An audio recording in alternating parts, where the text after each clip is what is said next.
નવી સિવિલ હોસ્પિટલની અંદર ડૉક્ટરોના સથવારે દાતાઓના મદદ સાથે આજે સુરત શહેરમાં જે ટીબી પેશન્ટો છે એમને સરકારની જે દર મહિને 500 રૂપિયાની મદદ મળે છે એ સિવાયની કીટ આપવાનો પ્રયત્ન કર્યો છે. એના દ્વારા ટીબી નાબૂદી માટેનો જે સરકારનો પ્રયત્ન છે એમાં સહાયભૂત થવાનો આજે સફળ પ્રયત્ન અહીંયા થયો છે.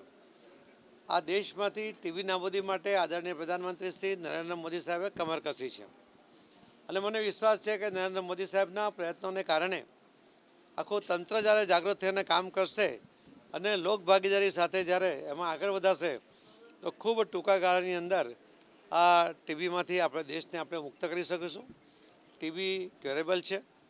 યોગ્ય ડૉક્ટરની સલાહ સાથે, યોગ્ય મેડિસિન સાથે, યોગ્ય ખોરાક સાથે આપણે એને એમાંથી મુક્ત થઈ શકીએ છીએ.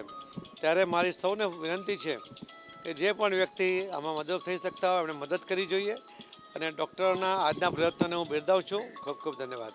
સાહેબ, આપના દ્વારા 100 પેશન્ટને દત્તક લેવામાં આવ્યા છે, બીજાને શું અપીલ કરશો?